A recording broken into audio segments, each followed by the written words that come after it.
বিশ্বের সবচেয়ে ঠান্ডা গ্রাম ইয়াকুতিয়ার গ্রামীণ জীবন। এখানে এত ঠান্ডা যে সেকেন্ডেই আপনার খাবার ঠিক এমন হয়ে যাবে। গরম পানি আকাশে ছুঁড়ে দিলেও মুহূর্তে তা বরফে পরিণত হবে, চোখের পাপড়ি পর্যন্ত বরফে ছেয়ে যাবে। দর্শক, তারপরেও কিন্তু জীবন থেমে থাকে না। আজকের ভিডিও ব্লগে ইয়াকুতিয়ার একটি পরিবারের সকাল থেকে রাত পর্যন্ত কিভাবে কাটে তা দেখতে চলেছেন। ভোর 7টা, এখনও সূর্য ওঠেনি। পরিবারের প্রধান কিরিল পেট্রোভ সবার আগে ঘুম থেকে উঠে তার প্রধান কাজ হয় স্টোর ঘর থেকে লাকড়ি এনে আগুন জ্বালানো, যেন এই ঠান্ডায় পরিবার একটু উষ্ণ থাকতে পারে। এতটা ঠান্ডায় দীর্ঘ 9 মাসের কাঠ সংগ্রহ করে রাখতে হয় এখানে, কারণ এই 9 মাসে আবহাওয়া এতটাই ভয়াবহ থাকে, কাঠ কাটার আর কোনো সুযোগই থাকে না। এই যে আইস কিউবগুলো দেখছেন, এগুলো হচ্ছে খাবার পানি।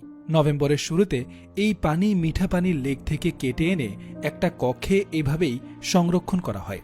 তো তিনি এখান থেকে বরফের একটি টুকরো নিয়ে পানির ড্রামে রাখেন এবং চাকু দিয়ে বরফ ভেঙে দেন, যেন দ্রুত গলে গিয়ে পান করার উপযুক্ত হয়। এদিকে ওনার স্ত্রী সকালে উঠেই নাস্তা বানানোর কাজ শুরু করেছেন। আজকে তিনি তাদের ট্রেডিশনাল ব্রেকফাস্ট বানাচ্ছেন, যাকে বলা হয় খরচা। এখানে দুধের ক্রিমের সাথে স্ট্রবেরি জ্যাম দিয়ে ভালোভাবে মিক্স করা হয়। এই খাবার খুবই সুস্বাদু। যেহেতু তাদের এখানে চাষবাসের সুযোগ অনেক কম, তাই বেশিরভাগ খাবারই দুগ্ধ জাতীয় খাবার। এভাবেই বেজে গেল 7:40। এখন তাদের ছোট ছেলে আরিয়ানের ঘুম থেকে ওঠার সময় হয়েছে। তার মা নাস্তা বানাচ্ছে আর তাকে ডাকছে। আরিয়ানের বয়স 9 বছর। ইয়াকুতিয়ার ছেলেমেয়েরা স্কুলে যায় -54 ডিগ্রির উপরে হলে, অর্থাৎ এই আবহাওয়া পর্যন্ত স্কুলে যাবার মতো অবস্থা থাকে। এর নিচে নেমে গেলে রেড অ্যালার্ট জারি হয়। আজকে -40 ডিগ্রি সেলসিয়াস তাপমাত্রা, অর্থাৎ অন্যান্য দিনের চেয়ে সহনশীল। তাই আজকে স্কুলে যেতে হবে তাকে। দর্শক, চিন্তা করেছেন -40 ডিগ্রি তাপমাত্রা তাদের জন্য সহনশীল? আপনি আমি হলে কি অবস্থা হতো ভেবেছেন একবার? বরফ কাটা পানি নিয়ে ফ্রেশ হচ্ছে আরিয়ান। এবার একসাথে বসে নাস্তা খাবার পালা। প্যানকেক দিয়ে মিল্ক ক্রিম, যা এই ঠান্ডায় উচ্চ এনার্জি যোগাবে। পরিবারের এই দৃশ্যটা অনেক প্রশান্তির। আরিয়ানের বাবা বলেন যে, আমি অনেক পরিশ্রম করি আমার ছেলের জন্যে। আমি চাই সে ভালো শিক্ষিত নম্রভদ্র মানুষ হয়ে উঠুক। খাবার শেষে আরিয়ানের মা তাকে ভালোভাবে শীতের পোশাক পরিয়ে দিচ্ছে।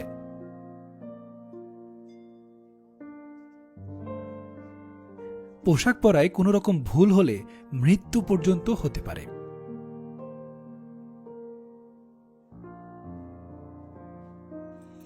বিদায় জানিয়ে বাসা থেকে বের হলো আরিয়ান।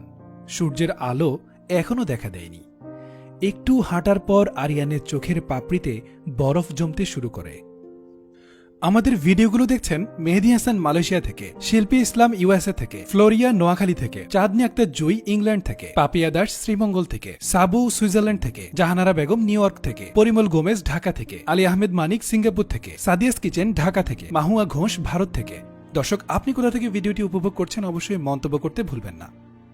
10 মিনিট ধরে এই বরফের রাস্তায় হাঁটতে হাঁটতে অবশেষে স্কুলে পৌঁছায় আরিয়ান। পুরো সময়টা আরিয়ানের মা দুশ্চিন্তায় থাকে যে ছেলে ঠিকমতো পৌঁছালো কিনা। স্কুলে পৌঁছে যথারীতি ক্লাস করতে থাকে।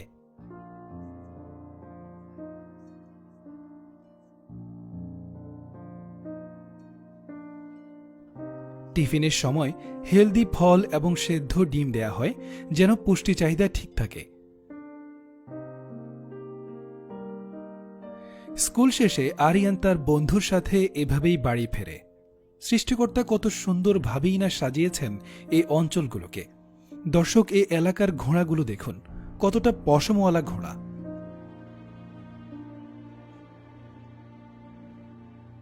আরিয়ান বাড়িতে এসেই তার বাবার কাজে সাহায্য করে। তার বাবা একজন প্রফেশনাল কামার। এই এলাকায় তার মতো এত নিখুঁত ধারালো ছুরি বা লোহার তৈরি যে কোনো কিছু কেউই বানাতে পারে না।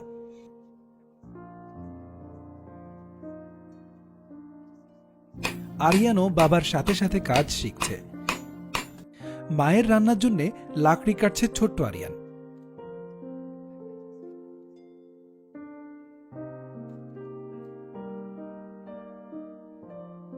এবার লাকড়িগুলো নিয়ে বাসায় যাওয়ার পর মায়ের কাজেও হেল্প করছে সে।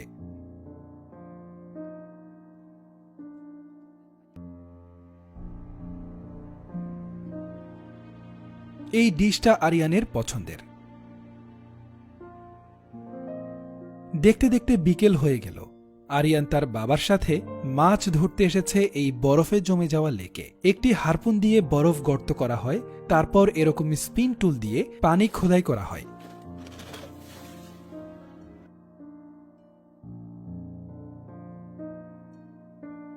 এবার জাল ফেলে এভাবেই মাছ ধরা হয়। দর্শক, এই ভিডিওতে আমরা দেখলাম প্রকৃতি যতই কঠিন হোক, সৃষ্টিকর্তা মানুষের মাঝে প্রতিকূলতার মধ্যে টিকে থাকার মেধা দিয়ে দেন। আমাদের সব পরিস্থিতিতে সৃষ্টিকর্তার প্রতি কৃতজ্ঞতা বা শুকরিয়া আদায় করা উচিত। কখনো নিজের অবস্থান নিয়ে অভিযোগ করা উচিত নয়। এই ভিডিওতে এত ঠান্ডার মধ্যেও দেখেছেন একজন বাবা কতটা পরিশ্রম করছে তার পরিবারের জন্য, একজন মা কতটা ত্যাগ স্বীকার করছে তার সন্তানের জন্য, আর সন্তানও এই বয়সেই বাবা মায়ের কাজে কতটা সাহায্য করছে। তা থেকে আমাদের অবশ্যই শিক্ষা নেওয়া উচিত। দর্শক, কেমন লাগলো পুরো ভিডিওটি মন্তব্য করতে ভুলবেন না।